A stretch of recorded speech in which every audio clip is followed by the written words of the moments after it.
Here today to talk about Uli Hoeness' interview regarding Bayern. Now, considering that obviously he is the president, his words are always very, very important, and this is the case in this one as well, where he had a recent interview with Kicker, and he mentioned a few players. He talked about the transfer policies. He talked about a lot of things that are currently happening at Bayern.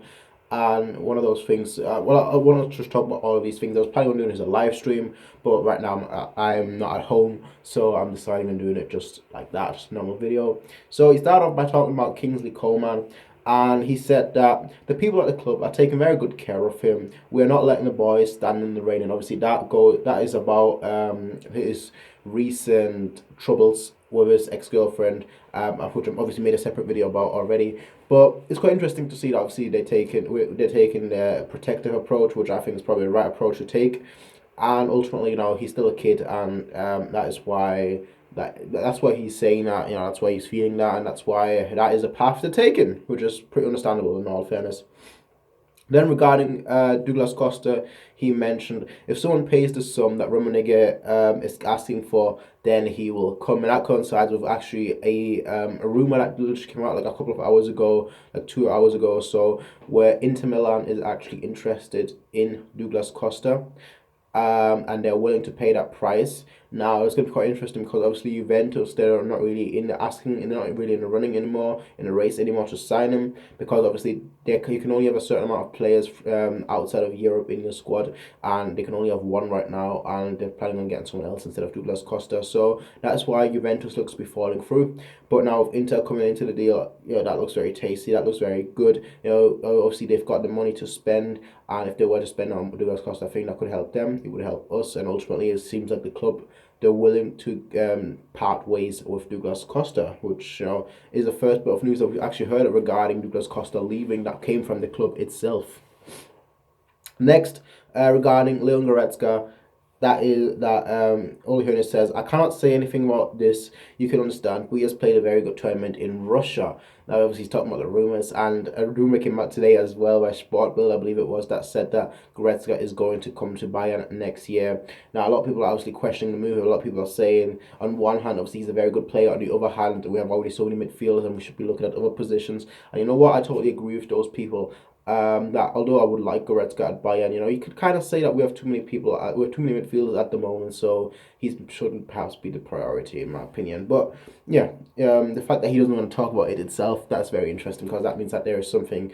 The rumors that where there's fire, there's smoke usually, and in this case, it looks like there is fire and there is smoke. Next on Alexis Sanchez, he said, so far Rummenigge hasn't come to me about this, so it doesn't seem a very hot topic. Basically saying, we don't know anything about Alexis Sanchez. Ultimately, we don't know much about this, which kind of contradicts what Vidal was saying for film a few weeks ago, where he was essentially saying that Bayern have asked him about him. Seems to be that that's not the case. Maybe they've asked him about him, and then they found out Alexis Sanchez's wage demands and whatnot, and they're like, you know what, never mind, we're going out of this. Could be the case, could not be the case. Who knows, really? But like I said, he said that nothing so far, nothing regarding Alexis Sanchez so far, so there is nothing to talk about at the moment, which is probably why the rumours have cooled down a lot in all fairness. Next up on Renato Sanches, he says, I'm in favour of trying him for another year, which sounds a little bit disappointing in all honesty, because it sounds very hesitant. It sounds like a lot of people at the club are not really in favour. They're not really thinking, yeah, we should try another year. A lot of them, it seems like, are just trying to think, yeah, I'll just try to say, yeah, maybe not. Maybe we should sell him. And Uli Hoeness seems to be the only one so far that seems to be like, yeah, you know what, let's try him another year. Which I find a little bit unfortunate considering the kid's age. Obviously, we paid a lot of money for him. We could probably pay a lot more money for him. But I still think his potential, and I just want to see him get a fair chance. And once he does that, then I think, if he actually plays like 3 or 4 matches in a row, I think he's gonna play pretty good. That's my guess. That's my estimation. That's my hypothesis. But he hasn't really been given that chance yet. First he came, then he got injured, and now he's trying to find his feet. Next up on Kimmich. I'm happy Ancelotti said that he plans to integrate Joshua at right back. He was full of confidence at the Confederations Cup, and I have to put my hands up because I said that Kimmich at right back is not a viable option.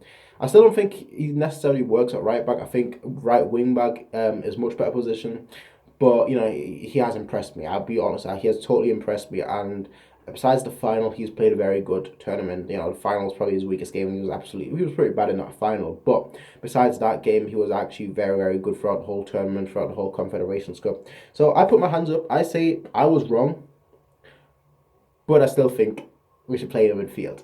That's all I'm gonna say.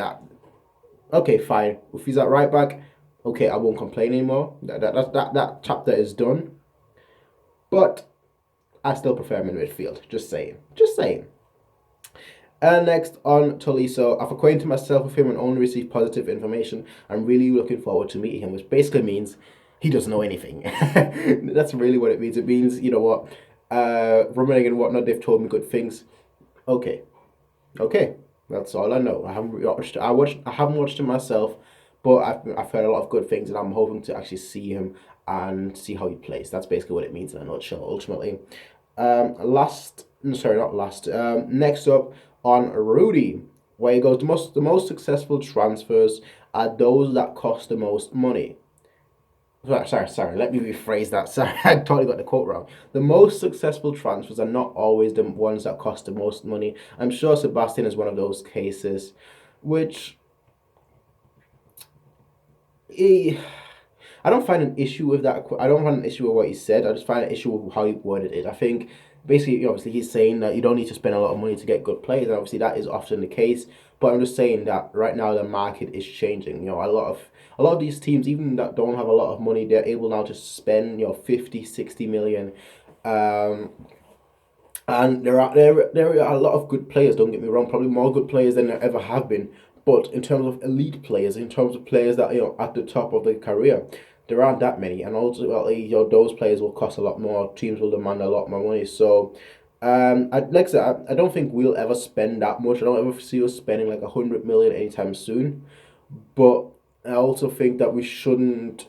I also think that we shouldn't, go in with that approach of, we don't have to spend big money to get good players, because a lot of the time, good players, they'll go to other clubs because we're not paying the money. Maybe not the wages, man, but maybe just the money that the club is asking. And so I don't like that saying. I just like, if you would have just said, you don't always have to spend money to get good players, that's fine. But the way you word it, it just sounds a little bit to me like, yeah, we don't need to spend that much. We're fine.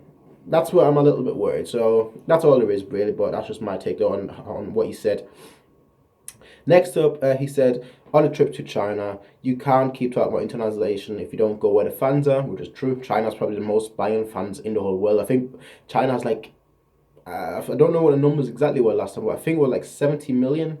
And if you have 70 million China fans, 70 million Bayern fans from China, that's more than the whole world. So that's a big number. So I like China. I've not been. I do have a couple of friends actually, quite a few friends actually. Now that I think about it, that are from China. I've got like 10 friends that are from China, or were born in China, I should say. So they're all cool people. The ones I've met aren't really that into sports, but if you have that many fans there, it makes sense to go there. So that's the end of his interview. And like I said, there are a few interesting points. I think the most interesting is perhaps the Sanchez one. Alexis Sanchez and the Renato Sanches, both of them, saying that he hasn't actually heard anything about Alexis Sanchez, and saying that Renato Sanches, might as well try him for another year, which to me is a little bit disappointing. I would wish that the club would have backed him up a little bit more, in my opinion, but I like the fact that they backed Kingsley Coman up, so that's very nice to see. And obviously, Ancelotti, I might as well put that in there as well, but Ancelotti has recently come out and said that regarding Gnabry, that he hasn't made a decision yet to whether Gnabry will go on loan or whether Gnabry will stay at Bayern and actually play at Bayern, this season or for 6 months or however long.